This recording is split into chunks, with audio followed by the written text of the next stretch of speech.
қайтадан өткеннің бәрін екшелеп ойдан өткізсем, өмірге мен де келгендеймін қайтадан деп, класстастарымызды бір қошемет ортаға шақырамын. Олар Бақыт, Ермұхан, Гүлжәмила, мынау кім деген? Олар келіңдер ғой, Ағзада. Туғыл шабалақ ортаға шақырамын.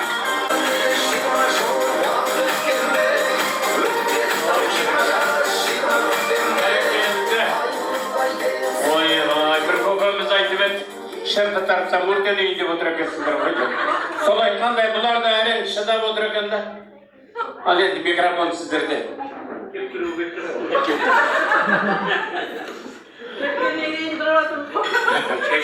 Ал құрметті класстастар, Әбілбақхан, қалдырымнан сіздерге оталарына 5-ші класста келдім. 5-6 оқыдым, 7-8 қайтадан талдығымға оқыдым, 9-10 қайта сіздермен оқыдым, 2 жыл комсомолда қойбақты, сонымен 6 жыл мияқты, 6 жыл мияқты оқыған екен.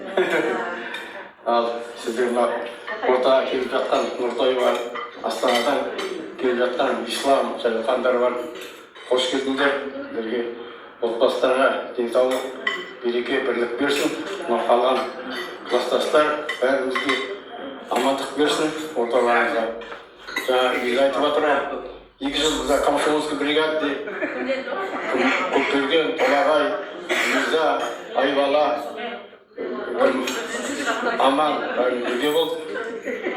Өте қиын замандар кетті ғой, бірақ жас болғасын қиындығы көп білінбейді. Соның бәрі ойнап күліп, жақсы өттік. Қалған уақытта сіздерге жақсы денсаулық берсін. Алла тағала қуат беріп, немере шөберелеріңіздің қызығын көріңіздер. Ал жиылған қауым, баршаларыңыз маған қараңыздар енді, толық айтқандай бұл зауыш болған ғой деп. 45 минут трибунада демалмай сөйлеген адамбыз ғой. Бұл өте күшті керемет күн. Ақ түйенің қарны жарылған күн дейді. Бұл енді Алланың жолында жүргесін айтпай кетуге болмайды. Бүгін Зұлхижаның мұсылмандық жылдың соңын бүгін кешіп отырмыз. Бүгін 15-16-сы айдың, жаңа айдың туып, жаңа жылдың мұсылманша басталатын Мехрам айына келіп отырмыз.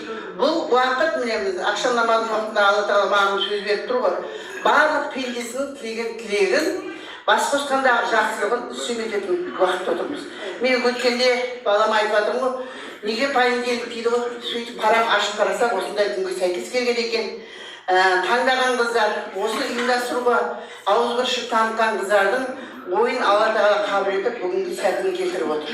Мынау енді ұйымдастырып отқанын жаңа айтты ғой, Толағай, Көпқа, Қайнар, Бәтөш, оңай нәрсе емес, оңай нәрсенің бірақ туын желбіретіп, соңғы точкасынан келіп отырсыңдар. Алла тағала өздеріне қуат берсін, жақсылық болсын, тілекшімін. Енді жаңа ортамызда Лиза отыр, бағана Маржан екеуміз отырып шай ішіп айтып жатырмыз. Кім өзін сыйлады? Міне осы жерге бас қосты. Лиза қасында қатар құрбыларын, өзін күткендігін, өзін сыйлағандығын, денсаулығына қарамай келіп ортада отыр. Енді жағдайды өздері бетке ұстап, қатыса алмай қалған адамдар өзінен көріп, ал енді денсаулығына байланысты келе алмаған қыздарда енді бұл үзілгі болатын деп жатырмыз басымыз. Бірақ жақсы біріктік, бағана мен баламды көріп қалып, жаңағы 2 күнге айтып жатырмын ғой, тек қана ішінде екі ағаның жоқтығы көрініп тұр екен деп. Сол айтқандай қалған жігіттерімізге амандық берсін. Мынау келіп отырған өмірден өткен азаматтардың жолдастары Үміт, Гүлзия, Мария, Жаңылсын, ортамызда жүре беріңдер. Жолдастардың рухы бізді қолдасын, сіздерді қолдасын. Енді жаңа айтып жатыр ғой, әркім қай уақытта келген. Мен 6-шы класста келдім, бірақ Көпбергенмен басым түскен жоқ. Көпберген маған айтады, сен түлеусің ба, қабақсың ба, байысың ба деп. Үйінен естіп алған ғой біздің руды. Енді әкеміз қабақ болды. Өмірден өткенде негізгі сүйегіне қойылды, бірақ менің тәрбием Түлеудің қызында болды. Түлеудің үйінде болды. Солда өскен қыз болдым. Сонда Көпберген бір күні қуып жүріп мені ана ұрам дегенде қолын ұрып алған ғой. қолын ісіп кеткен. Көкем айтамын ғой, кім істеді дейді, көп бергенсіз. Ойбай, онда барайық деп. Сол жаңа айтқандай Омар атамыз алдымыздан шыға келгенде, ана кісі қайнағасы ғой, сасып қалған айтады ғой, мына қызымның қолы ауырып қалып еді, соны сізге сипалатайын деп беріп едім, сөзі бұрып жіберіп жатыр ғой. Сонда жаңа Омар ағай қолын сипап, бұны қай болмаған бала істеген? Айтшы маған не? Сөйткен көп берген, қазір екеуміз сөздің шыны керек, апалы, інілі, жақсы сыйластықтамыз, бірге жүреміз, бірге сөйлесеміз. Енді сондай сыйластықта осы күнге жеткенге мен қуаныштымын. Ана алыстан келіп отырған мен Нұртай нағашым, Қабақ Таласпайы, жолдасы Әлия, үлкен рахмет сіздерге. Соншама жерден жерді сағынып, мына класстан құрбылардың басын өздеріңіздің қатарыңыздан көрсеткенге мен марқайып қалып отырмын. Ислам, Жайхан, мен осы келген Таласпайды байлы келген, Таласпайдың сан азайғасы төрт қараларға көшіп келе жатырмын. Менің анамның туысы өте күшті. Исламның жаңа айтқан сөзінің барлығы үлкен естелік. Көп кәдімгі бұл жерде ішіп жеуге келген жоқ ешкім. Бұл жердегі дастархан барлық отбасында бар. Алла бізге осы күнді жақсы қауыштыруды, нәсіп етті, соны ары қарай сүймете берсін дегім келеді. Енді Бәтеш пен Қайнар, рахмет сіздерге. Жақсылық болсын. Жаңа айтып отыр ғой, рахмет деп атындатады. Маған рахметтің керегі жоқ, біз Алладан рахмет алып жүрген адамбыз. Бірақ ауызбіршілігіміз ұзағынан болсын дегім келеді. Мынау Қайреке рахмет. Бүгін Қайрекеңде бірнеше жері бар. Сол бір ауыз сөзді тастап, есінде сақтап, басқа шаруаны тастап, осы жерге келгеніңізге үлкен рахмет. Айбекке рахмет, мына баласын жіберіп жатыр. Енді бастықтарың бүгінгі Бәтеш қой. Ауызбіршілікте сыйластықта бола берейік. Жақсылық болсын. Бүгінгі жаңа айттың тілеген туа қабыл болады. Алған несібеңіз үстем бола берсін.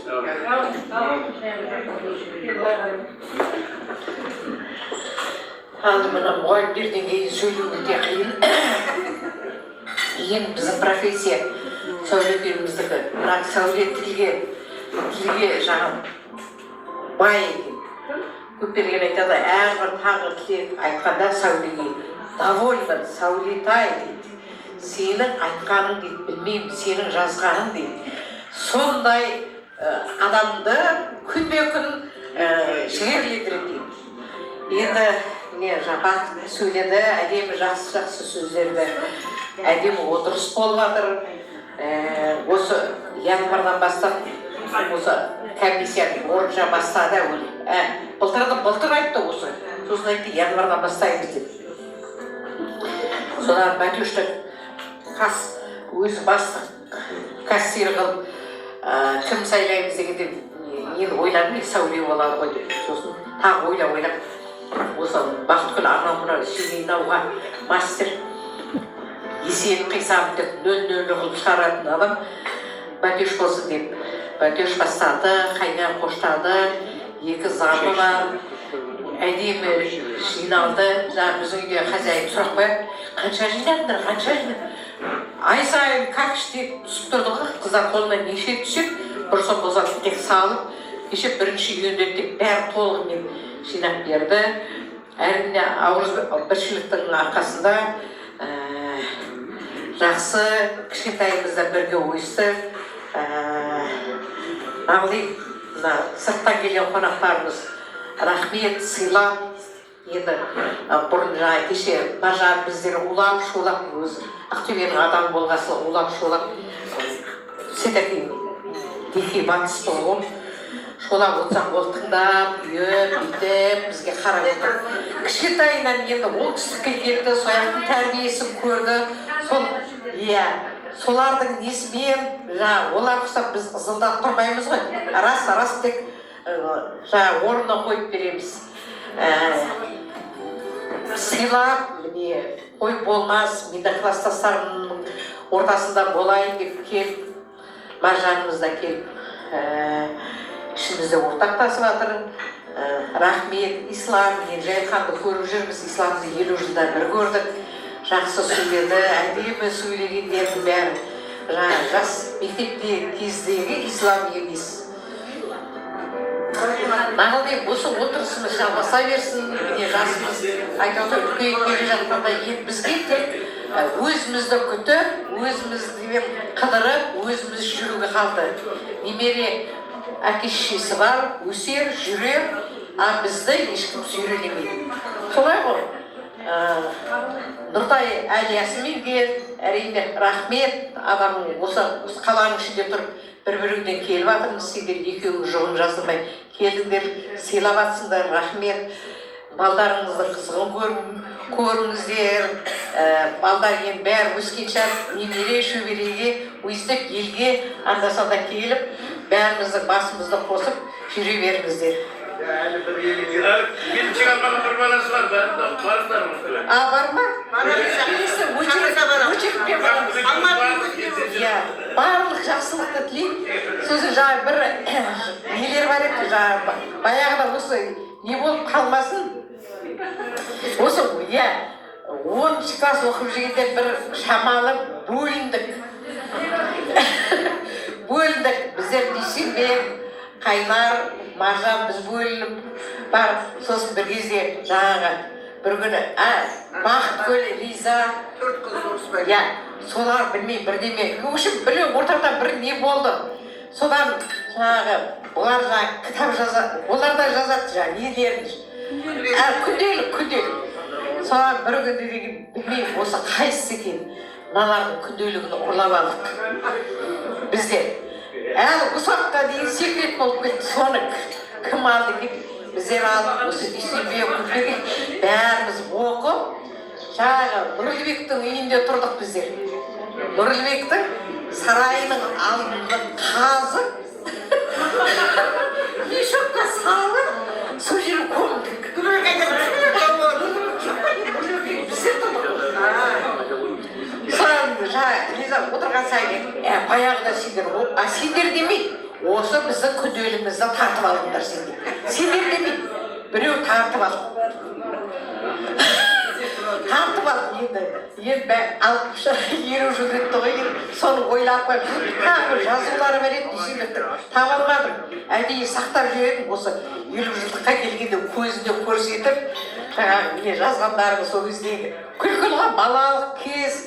Білмейміз неге бір-бірімізге сондай не көзқарастар. Бірақ уже 10 бітіргенде міне Лизаның туған күнде тойладық. Ондай жаңа бір-бірімізге қарсы дегенде, бір-бірімізге реніш деген ешқандай болмады. Күшті өткізіп сонымен жан-жаққа кетіп қалды. Нағыз демеді.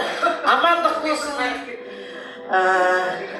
ұзағынан болсын, осы отырыз бәріңізге денсаулық. Денсаулық. Мына бастаған қыздарға рахмет, Бәтеш пен Қайнарға атсалысып, жаңағы несін бүткіл несін жазғандар, қайдасыңдар, ақша салыңдар ма, пенсия түсті деп қылғалап атады әйтеуір. Не істеп жатсың, міне тойға келем дегенше, мысалы Айжамалға деген не істейсің, келшеш деп қатысқан жақсы көріп жатыр. Рахмет, дендеріңе саулық. Балдарға аман болсын, тек ойын тойға жинала берейік. Той құтты болсын бәрімізге. Ал енді құрметті 50 жылдық кездесу кеші керемет күшті өтіп жатыр. Айтатындай болып жатыр, ұзағынан болсын. Мына кластастар, емхана кластастары керемет, енді бірге туғандай болып осы уақытқа дейін жұптар жазылмай, әйтеуір ойын тойымызда барлық жерлерде атсалысып, қатысып жүреді. Енді міне өткен кеткендерді бәрін еске алып, керемет айтатындай болып, жаңағы күлдіріп, ойын қалжыңды күлдіріп айтып жатырсыңдар. Өте керемет, осындай жұптарың жазылмасын, тойда жүріңдер, тойда кездесіңдер, аман болыңдар. Енді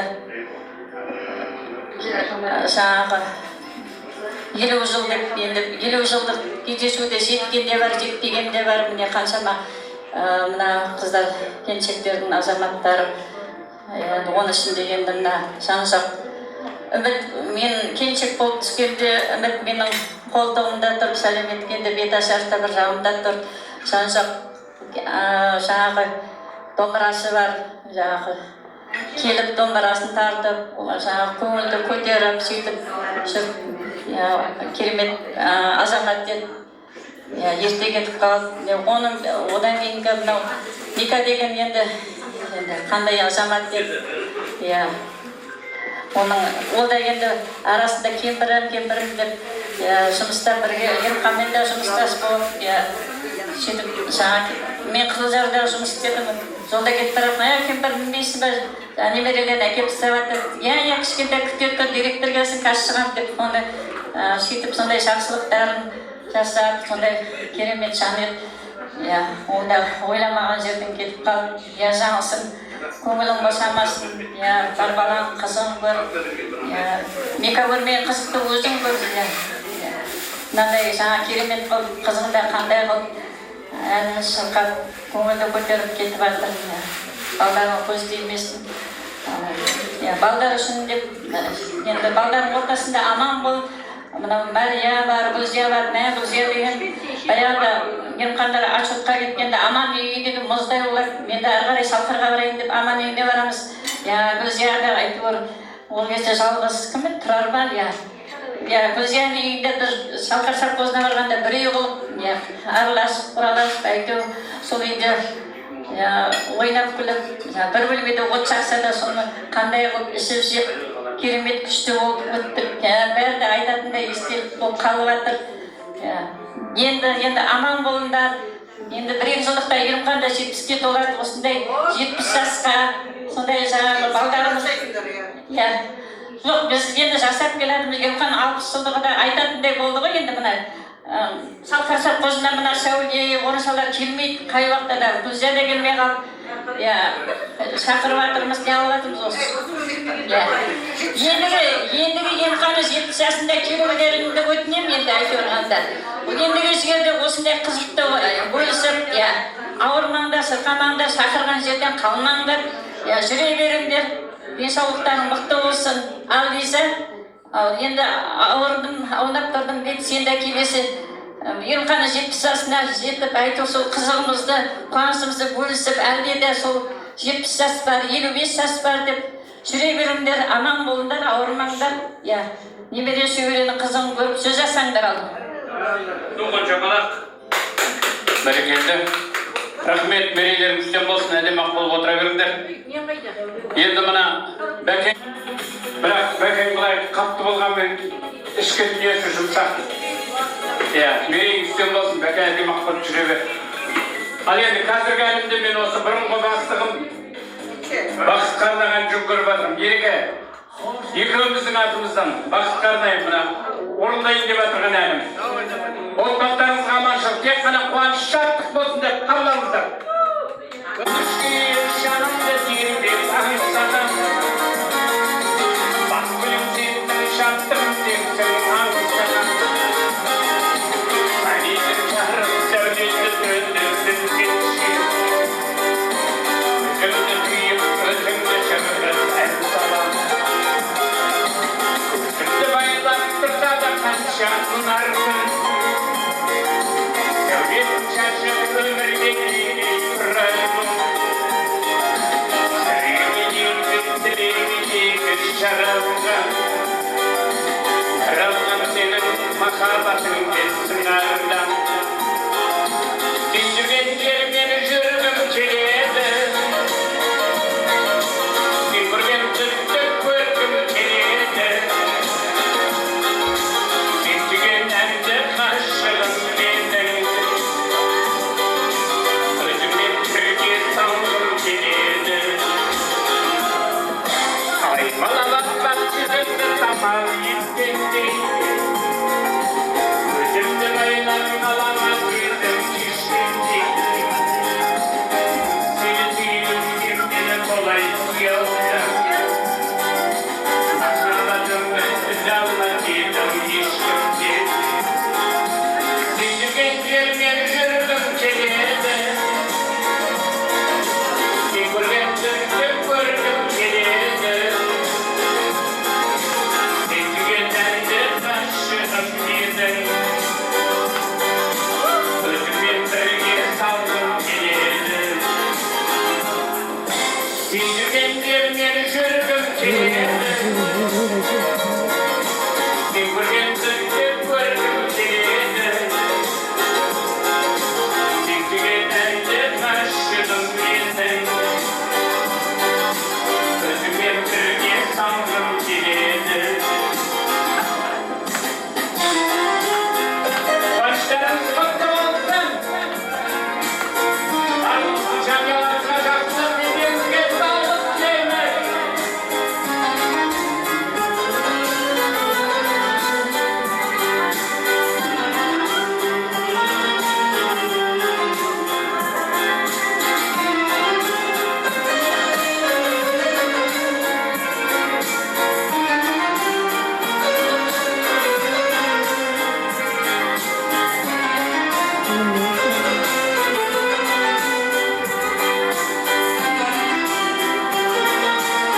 Қайрекен баласын қалан алдын сырға.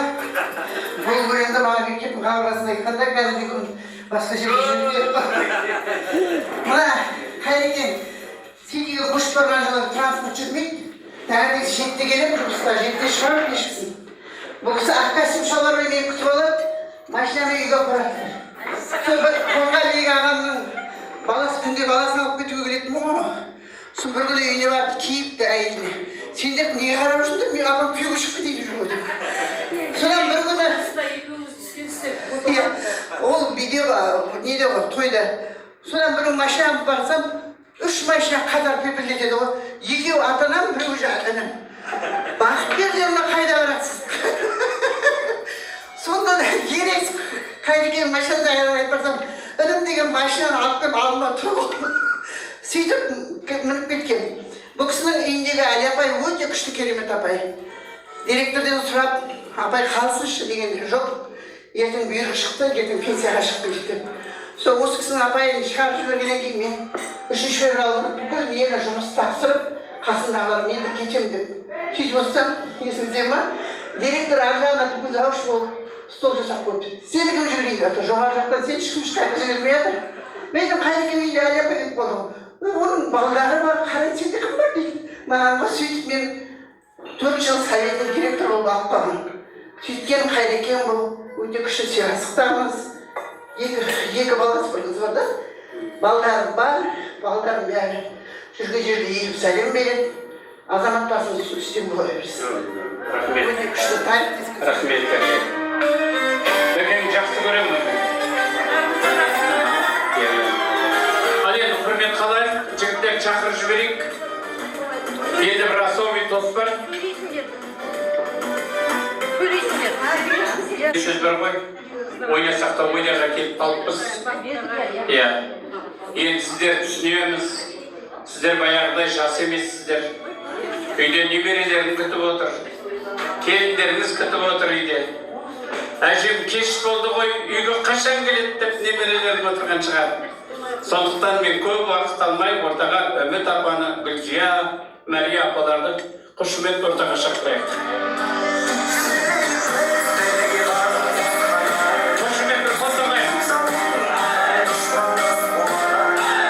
Ол бір күні кең дүниенің даланың баласы үшін одан асқан жоқ бақыт, қуанышы әрбір кішкентай баланың деп әжелеріне бір қолдағайық. Ой, бәрекелді. Енді сіздерді әже деп айтуға мен аузым бармайды. Әлі әдемақсыңдар, жас сияқты болып көрінесіңдер. Бір әжеміздің жалғыз ұлы болыпты. Әлгі ұлы өскенше шешесіне көрсетпеген қорлығы жоқ екен. Соның бәрін көтерген шешесі. 20 жылдықта да болса тойдың ортасында болдым, одан кейін енді 40 жылдықта бола алмай қалдым. Естімедім бе, бір өмірдің нелерімен солай қатыса алмай қалдым ба, енді 40 жылдық есімде жоқ. Енді бүгін міне 50 жылдықта мен де төрдің төрінде отырмын. Есік алғандарыңа, елегендеріңе, Алла сіздерге қуат берсін. Қатардан қалдырмай, 2 жыл оқыса да жан-жақты естеріңе әлі күнге дейін алып, балдарын сұрап, мына Сәулемен Орынша енді, Орынша мына біздің Талдырмелінің келіні, құрдасымыз, Сәуле Епастан баяғы осы қалай конторға келді, солай танимын. жан-жақтың келіншегі деп талай жерде қол ұшын беріп сыйлаған өте сыйлы азаматша, менің көңілімде ешқандай жаңағы сіздерге деген өкініш жоқ. Бәріңді сыйлаймын, бәріңді жақсы көремін. Мінекей алыстан ат арытып, азамат жігіттер келіп жатыр. Көрмегенді көріп жатырмын. Танымағанды танып жатырмын. Аллаға шүкір, бәріңізге рахмет айтамын. Басымды иемін. Осындай тойлар әркімнің төрінде болсын. Жан-жақ енді ертелеу кетіп қалды. Алланың маңдайына жазған сол шығар. 26 жас деген ол өте жас. Сол кезде 3 ер баласы болды. 3 ауыл. Аллаға шүкір. Балдар жетті. Орны бар, оңалар деген сондай еді. Алланың жазғанына ешкімнің жаңағы құдіреті келмейді. Бірақ мінекей 50 жыл бірге оқыдық деп еске алып жатқан сендерге мың алғыс айтамын. Алла тағала отбасыларыңа амандық берсін. Қыздарды танып жатыр, мінекей бауырым деп жатыр. Мен де Қазыбайдың қызымын. 4 жағым енді онша көп емес. Ешкім таныңқырамайды. Міне Бақытгүл айтып жатыр. Қайнарды айтып жатыр. Кешеге сөйтіп танысып жатырмын. Негізі Дүйсенбек туған менің. Дүйсенбекті ғана білем, бөтен көп адамды көп таныңқырамайды енді. Керімханмен бірге ойнадық, Гүлжамалмен бірге ойнадық. Мынау Мика екібастан бір құда бала болып келеді. Сондай талдығым мен жылтығым ортасын жалғастырған. Жаңағы қатысатын жолдастықтарымыз бар бұрыннан да. Ал енді бәріңе рахмет айтамын. Алладан қайтсын, той қыласын. Немере көрдік, бәрімізді енді шөбере көруге жазсын. Мына алыстан келген жігіттер жолдарың болсын, жолдарың ашық болсын мінекей. Танысқаныма қуаныштымын, қыздармен де, ұлдармен де. Мына қыздар еңбектерің Алладан қайтсын, осындай қаншама ұрулы елдің басын қосып, сыйласып, сәлемдестіріп жатқандарына сіздерге мың алғыс айтамын. Ұйымдастырған қыздар, бәріңде бақытты болыңдар. Той қаласын.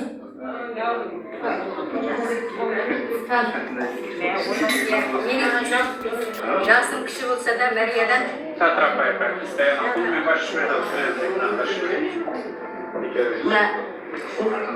менің жасым өзі кіші болғанмен Мәрия менен бір класс жоғары оқыды.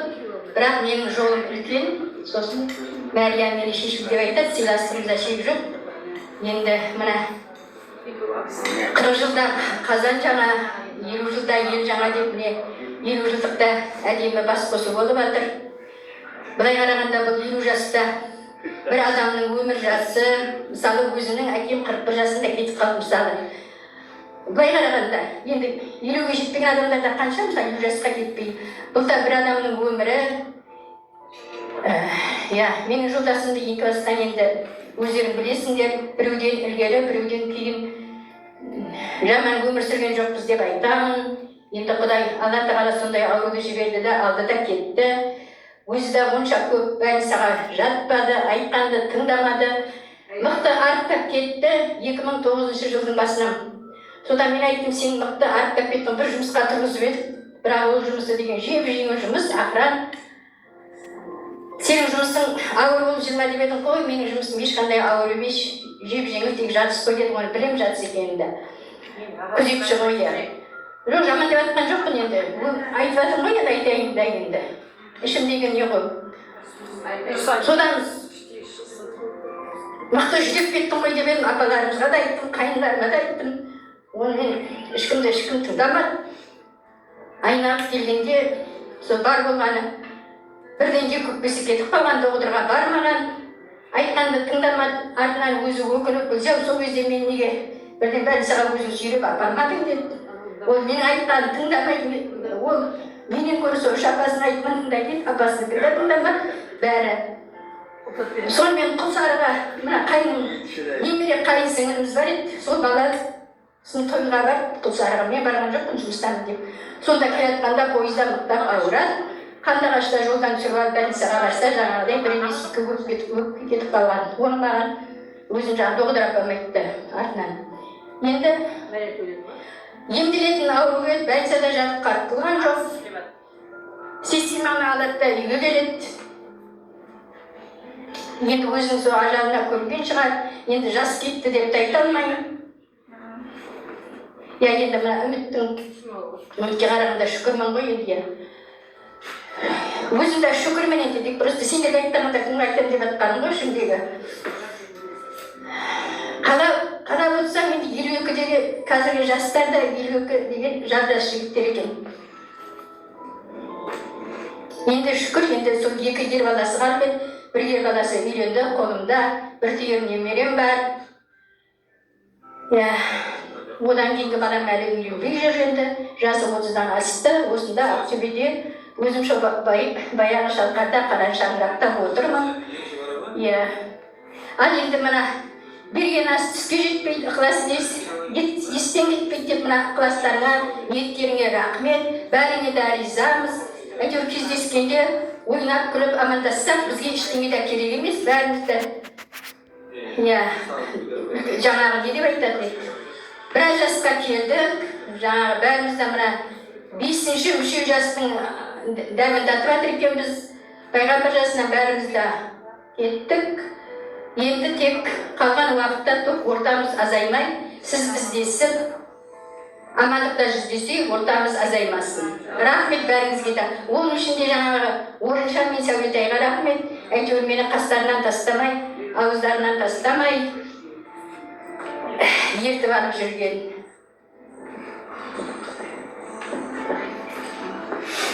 Алына қымбатты біздің әкеңнің класстастары 10 жыл бірге оқыған.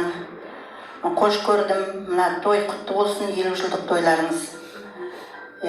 Келесі 60 жылдық тойға аман-есен жетіңіздер. Барлықтарыңа да жақсылық, денсаулық тілеймін. Өсіріп отқан ұл-қыздарыңның қызығын көріңдер.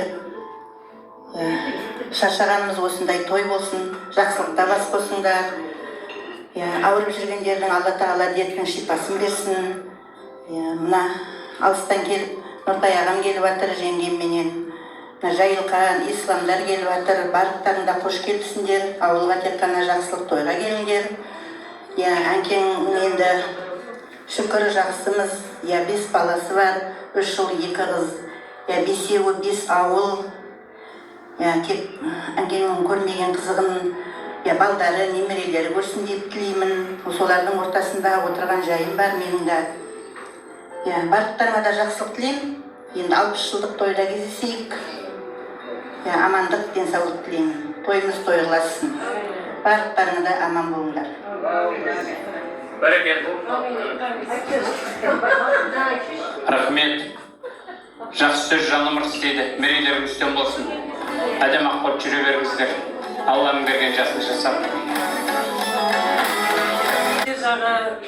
Мен кешірім сұраймын, анадан бері бізде жаңа пентек суды қоюға ұқсат еткен жоқ еді ғой. Енді ұқсат алып тұрмыз, айып еткендер. Пентек суды ішуге ұқсат бар. Сағат дейді. Тентек болатындарға су іше берсін дейді. Ал енді құрмет қалайық, құрмет қонақтар, бүгін сіздер үшін сіздерге барынша қызмет еткен жігіттерді аялдағандарыңызға бір қарсанып жүрсіңдер. Ямақының құлағында ойнаған, тамсандырмай жұртты мұқағали қоймаған, кезінде әнін салса өзгілттің, бүгінде өзі тағдырын ойлаған. Сүйгенім қайда деп салса әнін қалпақтың, сүйгенер әнін құлдының мұқағалиды айтаттың. Үнімен сазы үндесіп шіркін тұрғандар, ойлап болмаң ұлықпен деп қалпақтың мұқағали балдарыңды бір қолдап көрсімен. Қызыққа толы кештерімді қимаймын, шалғып тасып жүргенімді қимаймын. Алыс кетсем өздерімді қимайын деп тұрған видео камерадағы баламызды бір қолдап көрсімен. Айбек деген әнінің баласы. Бәрекелді.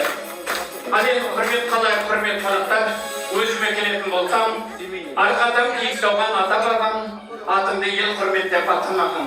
Өзіңнің қасиетті аруағыңнан айбарлы арыстанда баталмақын. Солардың мен бір қалған тұяғымын, жігіттің ішіндегі ұяңымын. Не айтса да бәріне сиямын мен. Өткендер өткен күнін қиялмаған, оларға ұқсау шіркін қиялмаған.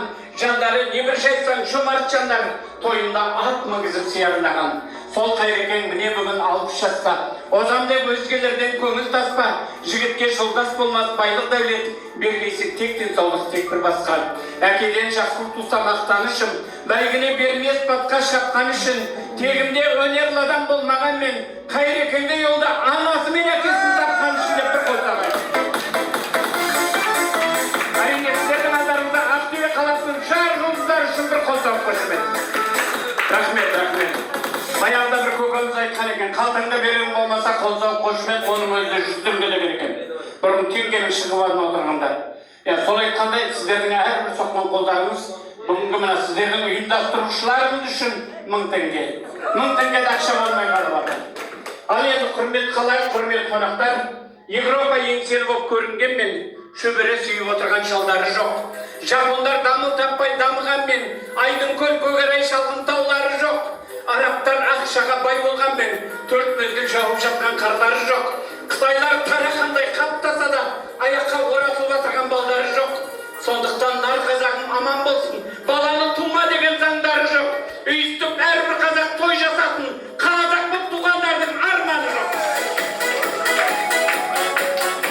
Енді мен ортаға құрметті қалайық, мыңбасшыдан бір қосшы дейді, мына сіздердің отырыстарыңды ұйымдастырып, қанша жыл терін төгіп қалай өтер екен, кім келеді, кіммен кездесеміз деп осыншама үлкен дастархан жайып сіздерді қарсы алып отырған ұйымдастырушы комитеттердің туғын шапалақ ортаға келіңіздер. Бүгінгі кеш біз тамаша болып отқан шығар деп ойлаймын. Барлықтарыңызға ұнамаса да осы жерден айтып кетсеңіздер.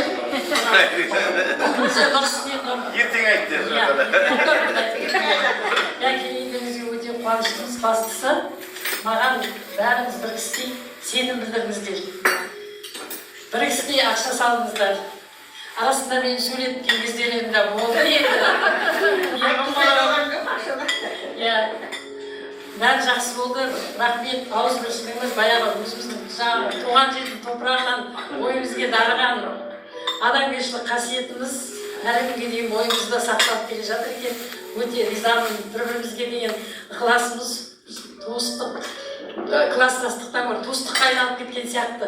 Өзіміз бір ауылдан шықтық қой, бір ауылдан кішкене күнімізден топырақта ойнап, бірінші классқа барып, 10 классқа дейін бірге жүріп, бір-бірімізге басқа дос жоқ емес, дос көп болды. Соның ішінде ең абзал, ең керек дос осы кластастарым екен. Кішкентайыңнан өскен, өзіңді білетін, кішкентайыңнан білетін, қырыңды, сырыңды, мінезіңді білетін. Мысалға, осы жан достар кластастар екен. Қазір біз көбіне кластастар нетеміз, бір бүйірің ба қалай айтады, бұратта тұрған ғой, мысалы сендерге, бәріңізде де сол сезімде ойлаймын. Және сендерді көргеннен кейін, алыстан келген кластастарымызды көргеннен кейін, менің көңілім сонау, мысалға Жайылқанды, мен Жайылқанмен сөйлесіп, 3 ай, 4 ай сөйлесіп жүрем ба телефонмен.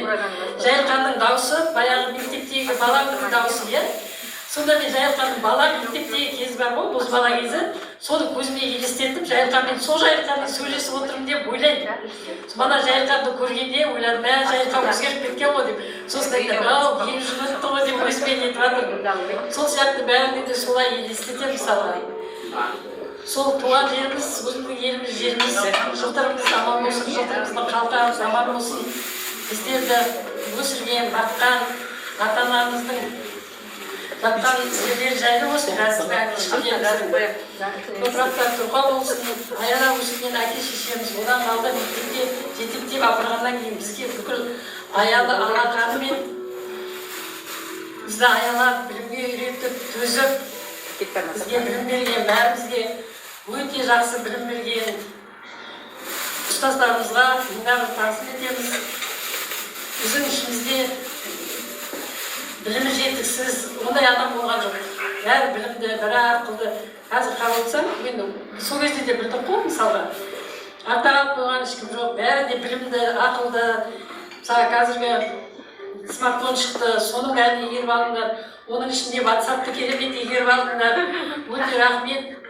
Біздің осы группамыздың ішінде WhatsApp-тың корольдары, королевалары бар. Королі біздің Дүйсенбек, менің бауырым. Бақыт бол королева.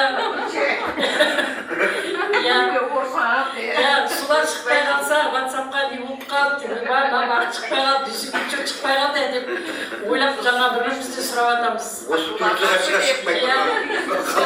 Анда-санда шықпайтын. Анда-санда ернұрға бір шықпайды. Нұртайдың туған күнде сондай құттықтау айтып шығады мысалға.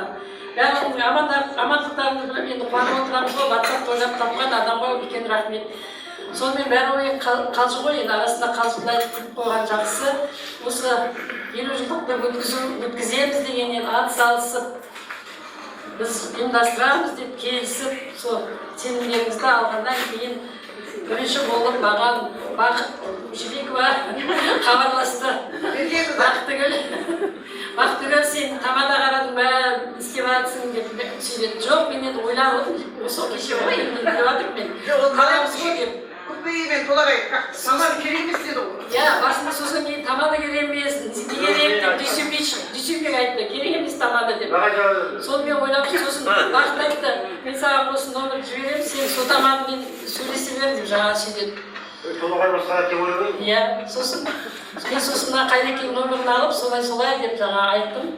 Сөйтіп осымен келістік та, көп тамада іздеген жоқ, ешкімді де іздеген жоқпыз. Бақыт айтты, сонымен осысымен келістік. Неттік, сол беркекте уже сөйлесе бастадық. Бір не алып болғаннан кейін біз алаңдамай жүрдім, бәріне табылды деп. Содан кейін Айбектің оқушым деп номерін беріп бардым. Емес, қолында жұмыс істеп ол. Сол Айбекпен хабарласып қойдым, сонымен Айбекпен келістім бағасын, осы кісілердің бәрін. Содан кейін жайлап жұмыс жүре бастады ғой. Бәріне ат салсындар, ешкім қалысқан жоқ. Мысалы 50 жылдық жасаймыз деген ойда болған жоқ. Онша бір күні WhatsApp-қа жазды, қыздар 50 жылдық жасаймын, 50 жылдық жасаймын. Шымкентке барамын. Шымкентке барайын. Сосын Шымкентте есіміз қостадық, Шымкент едік, Түркістан едік. Неше түрлі нелерді айттық, Бурабайға барамыз дедік. Сонымен бүкіл Қазақстан облыстарын аралап, бүкіл курорт санаторийларда болып, күшті демалып келіп, Ақтөбеге түстік қой пойыздан. Несін айтайын. Сосын қойыштарға бармай, жол жүрген шаршатады екен, Шымкентті ауырсын, Түркістанды ауырсын дедік та, содан Ақтөбемізде қалып қойдық. Күләш айтып отыр, Ақтөбеде құрсын істейсің, Ақтөбеде отыр. Сонымен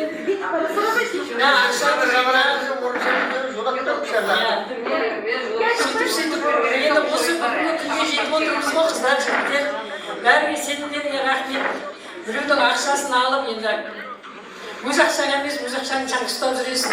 Ал халықтың жинап алған ақшасын ұстап жүру өте қиын. Мен енді есепшімін ғой, бухгалтермін. Есеп-қисапты өте жақсы білемін, күнде есептеймін. Кейінгі байқамай алып қоямын, қасқырдан азайып қалды деп, содан пенсия түскенде қайтадан салып қоямын. Сосын балаларым айтамын, ешқандай маған ақша салмаңдар да, алмаңдар да, сұрамаңдар, класстастардың ақшасы қозғалып кетеді, білмей қалады деймін ғой. Сөйтіп, жаңағы телефонды өмірі ешкімге тастамаймын, былай тастап кете береді. Сол телефондағы ақшамды біреу барып аударып алып кететін сияқты ақшаларымды. Сөйтіп неше түрлі түнде көпшілік алып күн ішке салып жатам. Арасында сипап телефоным орында ма деп үшінші. Содан қорқып страх болады сондай. Қорқыныш біреу телефонымды алып ішінде ақша кетіп қалғандай сияқты. Соң көшеге шықсам суымды қайта ашып жаба беремін, ашып жіберемін. Бәрі телефоным орнында тұрмай кетіп ше. Сондай неше түрлі нәрселерді басымыздан кешірдік осы дайындық басында. Сосын ұйықтап жатсам оянып кетесің, шошып, 50 жылдықты қалай өткізем екен деп. Сосын сендер жаңа әлем неше түрлі негатив, неше түрлі жаңа нелер сөздер болады ғой, сол жүрегіме тиеді, содан ол адаммен ұрысам. Сен не күтіп айтасың деп жаңағы, сосын ақша салмайтындармен ұрысам, Айжамалменен ұрысам, Алматыға барып ұрысам, телефонмен ұрысам, ешкісіне шығып ұрысам, неше түрлі теріміз төгілді енді, оған не керек. Сонымен бәрі айналып келгенде осы мақсатымыз орындалып, осы жерде бас қосып кездесіп жатырмыз. Аллаға сан шүкірлік. Бәріне көп рахмет, алғысымды айтамын. Отбасыларында амандық, денелерінде саулық болсын, жүздеріне осы бүгін қалай жарқырап күліп отырсыңдар, осы жарқыраған жүздеріне күлкі таймасын, денсаулық болсын. Аяқтарың жүріп тұрсын, жүректерің соғып тұрсын, бақытты болыңыздар бәріңіздің. Көп айтты. есеп шығарамын. Осылатсыңдар. Суретке оқши түсуіміз керек деп оқши түскен жоқпыз. Иә, су енді бәрін айтып жатқанбыз ғой басымыздан кешірген. Иә, көп нәрсенің бәрін бақытын айтып кетті ғой, енді бәрі рас, бәрі дұрыс. Көп мен WhatsApp-қа шықпаймын, бірақ арасында әйтеуір қарап қойып отырамын. Мына бүгінгі бас қосуымыздың бас себебі сендерсіңдер. Сендер сенім артыңдар, сендер ақша бердіңдер. Ол болмаған жағдайда біз бүйтіп отырмаймыз. Менің жаңағы бір сөздің арасында айта кетейін. Шалқарда оқыған класста негізінде мен 8 бітіріп 9-10 ауылға келдім ғой. Сол 40 бала бітіргенбіз. Солар 40 жерде енді бүткіл мектепте бар. Содан біреулері осы 30 бала бір класстан жиналамыз деген ғой. Ресторанға 30-ына төлеп қойса 22-сі ақша беріпті, 20-сы берген ба. Енді ананы табылмай жатыр. Қиын ғой, мысалы, бірден төлетегенге аңқаусып төлеп қойыпты. Енді мына кімнің Бақытгүлдің кішкене енді есепке деген икемі бар, не бар, бізге көп берген айтады, барыңдар да төлеп тастаңдар, барыңдар да төлеп тастаңдар деп бізге не істеп қояды. Соған жаңағы ылығып кетпей, әйтеуір ұстап қой деп не істеп отыр жаңа ақшаны. Бәрін есептеп күнбе-күн отчет сұрайды арасында. Түнгі 12 бірдей бар ғой WhatsApp-та. Отчет беріп маған. Видели ғой, сен первый замсың, бірақ президент сен саған барған, сен айтсаң сол деп. Сосын түнгі бірде 12-де отчет берсе ештен сосын. Ертең түрде береді. Содан кейін бір телефоныма звондайды активный, алмаймын ғой. Сосын ойлаймын, бір жерде қонақта тұра осы көп берген отчет сұрап дейді. Сосын 2-ші номермен звондайды. Сосын аламыз, қайдарға шығамын, көп берген звондап жатыр. Мен айтам, толағайдан сұрап дейді. Мен айтам, істеймін, толағайдан сұрайын ба, көп берген. Толағайдан ақылы істейміз. Соңғы бір айда тіпті не істедік, басымыз қатты. Әркім әртүрлі шаруа айтады, әртүрлі нәрселер айтады, жан-жақтағылар айтады. Мә, кәдімгідей ойландық. 22 адамның ақшасын жинап алып, мына тойды қалай өткіземіз. Былай қарағанда ұлдың, қыздың тойын өткіздік қой, мынау енді одан да күшті не болды адамға деген. Иә, бірақ енді бүгін жақсы өтіп жатыр деп мен өзімше ойлаймын. Сендердің де көңілдерің сондай жай сияқты, себебі көңіл күйлерің жақсы, көздерің жанып тұр. Әсіресе жігіттердің көздері жанып тұр. Отпады. Енді айып етпессіңдер, алыстан келдіңдер, көп рахмет, Нұртай, Әлия, Ислам, Жайхан, Маржан, алыстан келген ауылдан, жаңағы біздің жылтырдың топырағынан келген мына 2 қыз, Горныша мен Сәуле, кім бар тағы, Дүйсенбек бар ана жерде бауырымыз. Біреудің қыздары көп бетті қойды қасында келгенде. Ал енді міне, сендерге отбасыларыңа амандық тілеймін, дендеріңе саулық тілеймін, ауырмайық, аман жүрейік, басымыз әркез қосыла берсін. Енді алда айтып жатсыңдар ғой 70 деп, 70 жас тойлауды 50 дедім, енді 55 болсын, 60 болсын, Алла сол уақытқа жететін сендерде мықты денсаулық болсын. Мына Лиза кішкенде ауырып қалдым деп жатырсың, уайымдама, міне бүгін балдардың, қыздардың ортасына келіп, сен де жақсы отырысқа шыдап жатырсың, Алла қуат берсін, алып жатқан емің шипалы болсын. Мына біздің тілегіміз қыздарыңның, отбасының, жан-жағының тілектері бәрі қабыл болсын. Қыздар, жігіттер, бәріне де көп-көп рахмет. Мына келіндерге рахмет көп-көп. Бүгін әп-әдемі болып киініп келді, бірдей ауызбіршіліктеріңе көп-көп рахмет. Мына Гүлжия молодец, әр уақытта арасында апалап бәрімізді деген жаңағы көтеріп, тәтелеп сөйтіп отырады. Көп-көп рахмет. Кімда солай, Марияда солай, кәдімгідей сызылып, Ризан апа дейді, бәрін әйтеуір көңілімізді қалдырмай жатады. Рахмет бәріңе де қыздар, көңіл күйлеріңе. Бір-бірімізбен осындай сыйластығымыз ұзағынан болсын, көңіл күйіміз көтеріңкі болсын, әркез ертеңгі сағат 2:30-да Гринлендті жақсы көңіл күймен кездесуді Алла нәсіп етсін. бәріңе де амандық тілеймін. Мына заведение 1:30-ға дейін істейтін сияқты, әлі де көңіл көтеруге, билеуге болады. Шай ішіңдер. Мына жақта бізге жақсы көңіл сыйлаған Тамады Қайекеңе музыка қосып отқан бала кім еді аты? Мұқағалиға, ол күшті видео түсіріп жатқан, мобило керек па видеоға? Видео, Айбекке, иә? Айбек баласы. Рахмет көп айналайын, бақытты болыңдар. Сендер де осындай тойға жетіңдер, аман болыңдар. Отбасыларың, жан-жақтарың аман бола берсін енді. Мұғалім болғасын 45 минут сөйлейміз ғой енді. Дей тұрған мен бәріңе ризамын. Ризашылығымды білдірем. Әлиямен танысқаныма, үмітпен танысқаныма қуаныштымын. Басым деп бәріңе сәлем етем. Аман болыңдар. Ертең жақсы көңіл күймен кездесу нәсіп етсін. Жаңа біреулер суға түсуге болады ма деп сұрадыңдар. Анаяқта сезон ашылмаған сияқты.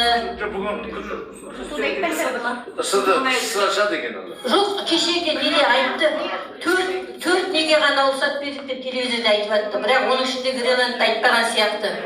Бірақ енді суға жақсы жүретіндер алып бара беріңдер, көрерсіңдер. Бірақ ішінде атқа мінуге болады, сабатымен жүруге болады. Тағы толағай бәріміз аралады. Сабаты дегенде ана каспий ма? Халқаларға бір көктеде тап қойыңдар. Ол не? Арақты деп осы. Ертең енді ояқта еркін шығар, енді мынадай емес шығар, аларымыз.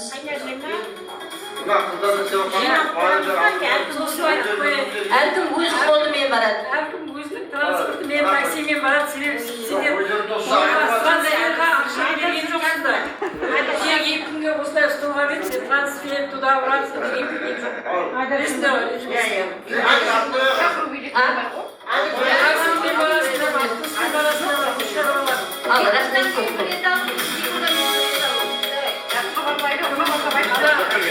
Молдавайларды сен алып барайын.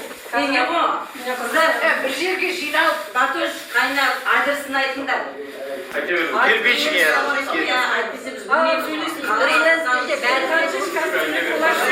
Алпамыстың балдары бәрі. Але класстастар, қазір айтамын.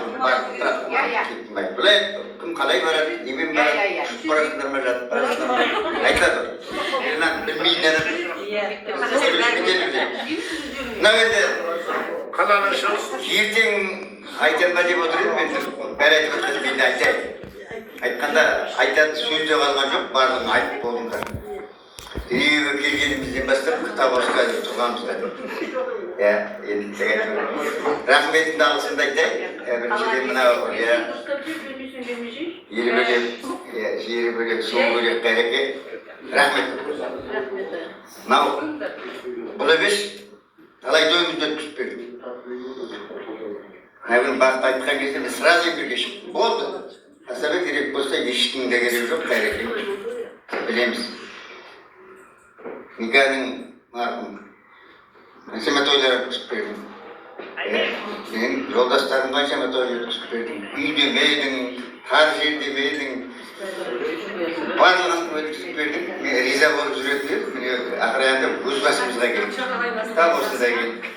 Мен тіпті таңғалып отырмын. Осы отырғанның барлығына бір шумақ өлім шығарып береміз. Тамада қосап, әнемдері қойып дүң жоқ. Айтқанымыз 2 ән, қалай баяғы мына жерде қалып қойған әндер бәрі. Осылай кетіп жатырмыз. Мұнда бір рахмет. Жасыңыз үлкен болса да, сізден қанша жас кішіміз біз. Соның барлығына басыңыз дейіп, бізден жас адам құсап жүрсіңіз. Және сөйтесіз. Ал класстастар енді барлығына басып көреміз. Мынау дүниеге шыретіп келгенде енді біздер бірінші кімге әке-шешемізге дүниеге келгенде басымыз. Екіншіден сол құрдастарымыз, класстастарымыз. Сонан кейін барып құдағилар, онда да жаңа артымызға ерген ұрпақтарымыздың қадір қасиетін солар сыйлағанымыздан құдаларды Құдай болсын. Мынау сіздерді сондықтан біз міне 67-ге аяқ бастық. Мен өзім кеше ғана келдім 67-ге енді қалып тұрған шәурешкіменен жайқан ғой, Болды ғой, 67-ге жайқан екеуі. Екеуі бүгін жақсы тілек айтып Енді зәкірге айтып енді осы жылдардың ішінде мысалы барлығымыз айтып кеткенде анау өз алдымызда бір өкінбейтініміз солардың көзі тірі кезінде құшақтасып бір-бірімізді сыйласып өткеніміз неден өтіп кеткені әрине мына тұрып қалады өздерің көріңіздер бәрі оқиды мысалы солар сол жігіттер отырғандар мына жерде қалай болар еді мына өзайға мысалы жаңсынға басын жеп қай уақытта барайын күн барайын түн барайын түсіп тұрады үш па төрт па барасың қолыңды бір сәулешкі дегенде кіріп барасың сағатта ана пешке қолды салады уыстан шықпайды ғой қолай дайын тұрады көрселер дегенде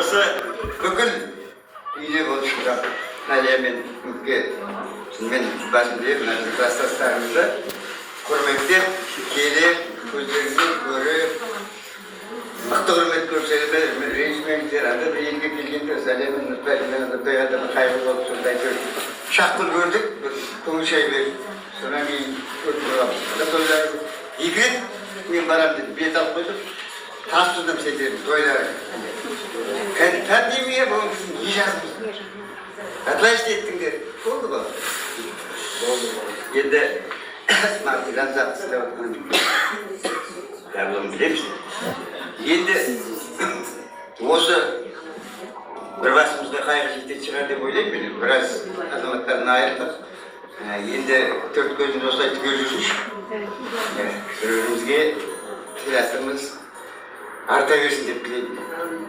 ертеңде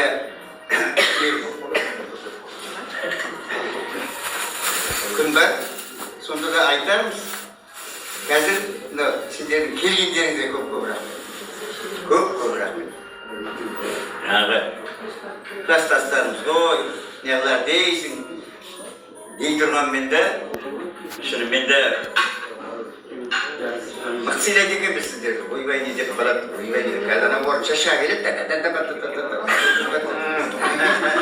ойбырмай салдым демесе екен әлиде өлеме рахмет көріп қалайын менің бір жақсы жағымды көрмегенсіңдер орысшадан кейін шамалы тұра тұрасың ғой бір орысша шығасың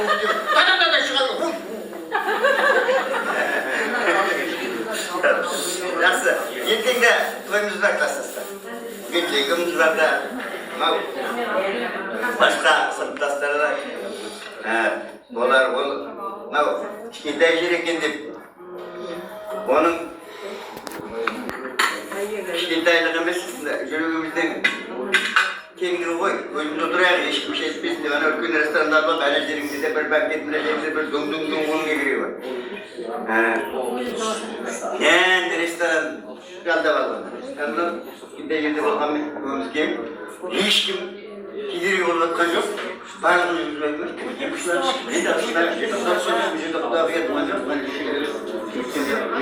сондықтан еркін сөйлеу жаңағы мынау жаңағы мына 100 грамм жайында енді оған ешкімде кінәсі жоқ болды бәрінде ешкі бар беттік болдық та енді рұқсат деп жаңағы мен өзіміз кетіп қалғаннан кейін өзіміз ол мен қасқарына шығарап тұрмасам мен тосайдамын сондықтан бүкіл кінәні маған жауыңдар да солай болсын дейін иә ма жақсы ертеңде аман сау кетеміз ғой сәлем болайық тіпті кінә кетіп жатса айтыңдар мен неге естіғанын айтып ертең жүреміз дегендей түге бұл арада көп берген енді ақталатын ештеме жоқ бұл арада сынайтын да адам жоқ ол бәріміздің ортамыздан шыққан дүние соны үйлестіру ғой тек. Ол енді ықылас, ниет. Енді мана мешіттен басталды осы отырысымыз деп жатырмыз ғой. Енді бұл арада жақсы тілектер, лебіздер айтылды. Сол бәріміздің үйімізде той болсын, қуаныш болсын. Мен жағымда да сөйлеп кетіп тағы мені шығарып. Сол келгендеріңе рахмет. Жақсы отырыс болды деп есептеп жатырмыз. Мынау енді алыстан Нұртай келді, Мәрімжан келді. Ана жылы Бақытгүл екеуміз Нұртайдың тойына барып қайттық, сіздер бізді жұмсап, өздерің бармай қалды.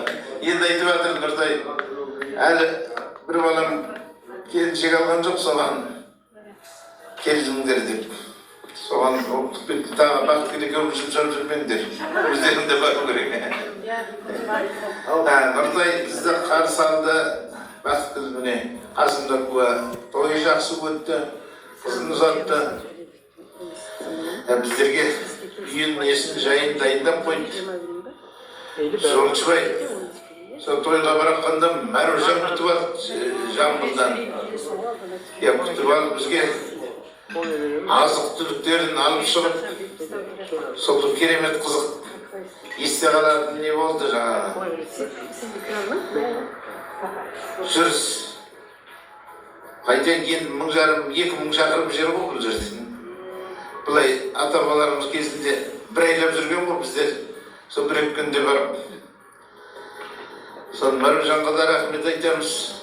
Былтыр алдыңғы жылы ма бір келін алатын болып сол Мәрімжанның ауылынан, прямо сол ауданнан Бауыржан Момышұлы атындағы ауыл ғой. Осанды мен сол келдім. Әлі хабарды естіген жоқ. Сонда біздер осындай, олар да бір кафеде бізді күткен ғой.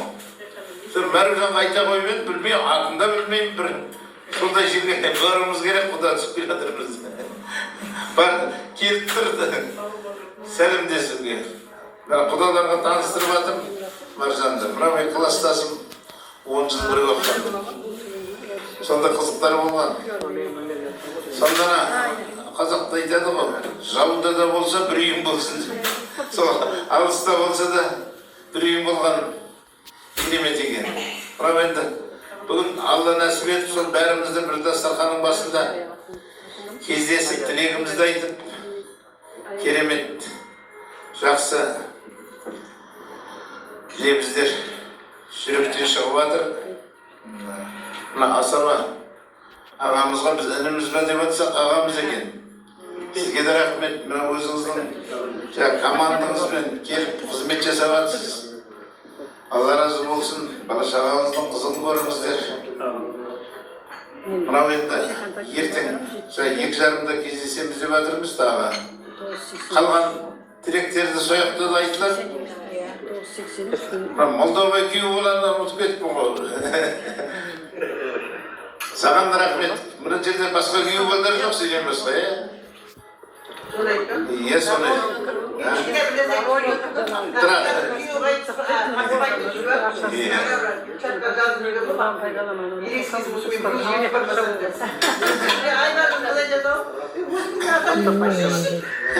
Кімді?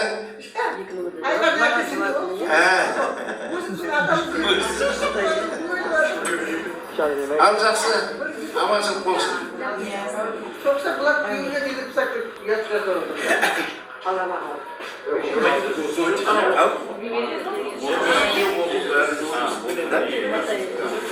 Ал енді құрметті қалайық, құрметті қонақтар. Biz енді бастап жатсақ болады. Сіздер енді бастап жатсыздар ма? Иә, тыңдалмас. Ағиық ақын Мұқағали айтқан, арақ қайбында раққа, шул арақ рүмкіден тұрсын қоймаған қарап. Авторитет абырой бермегенмен көңілді көтеріп отырсын жарапты. Ақштар Бақтыгереева деген апамыз айтқан екен. келмейтіндей көңілдің бұнсыз қошы дастарханнан орын алған атаң осы. Бұнсызда ата-бабам той жасапты, орыстан қалған қазақсы емесі деп. Орыдан қазаққа үйреткенмен шуын айтпаған екен. Бәрекелді. Енді мен бұл нақысын ойлайтын нұр ғасырдың молдасы шығар деп еді. Бұлай кейінгесін бәрі келіп тұрды. Жақында бір құдалықта тұрып мен байқамай сөйлеп қалдым да бір молды жайында. Анекдот айта қойып едім да.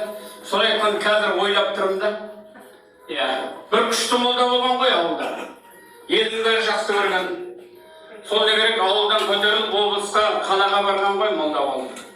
Содан Құдайдың да көзіне түсіпті жаңа кісі. Содан Құдай түсінде аян беріпті молдаға. Молдаға сен елдің қалаулысы болып атсың. Мынаяқта жетіспей жатыр молда. Мынаяққа да сен керек болып атсың деген ғой ана дүниеге. Содан молда жалыныпты, мен алмай кіратыршы. Өтелі бар ғой, соларда жайшырын екен, жоқ көзім саған түсіп тұр. Сен алғым келіп тұр деген. Онда маған 3 күн уақыт бер депті жаңа молда. Құдай ойланып қалды, 3 күнде не бітірейін деп жаңа молдадан сұрайтын көрінді. Тағы шаруа бар, 3 күнде соны бітірсем, әрі қарай өзім де барайын деп жүрдігім молда. Сөйтсе жаңа молда Құдай сұрайтын көрінді, сондай ақ не шаруа деп. Мына бітір садақаны жинамайын, содан кейін барам деп айтып сол айтқанда енді бұл кісі ондай емес шығар енді. Бұлай киімі бәрі келеді да молдаға. Қажы ғой, бұл кісіге сөз айтуға болмайды онда. Мен кешіріңіз мен жаңа байқамай айтып қалып жатырмын тойда.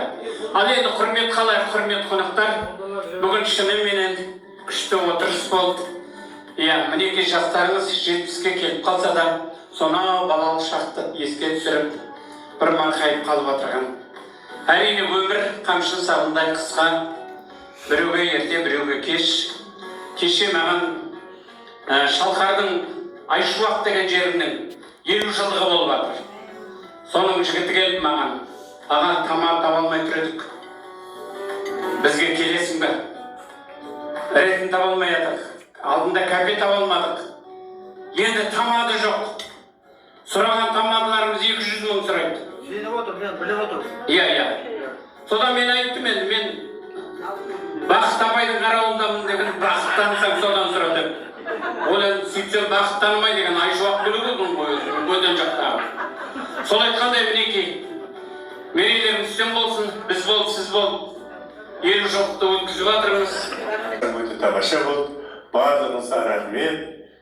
Алла тағала тек отбасыларға аманшылық, денеге саулық болсын.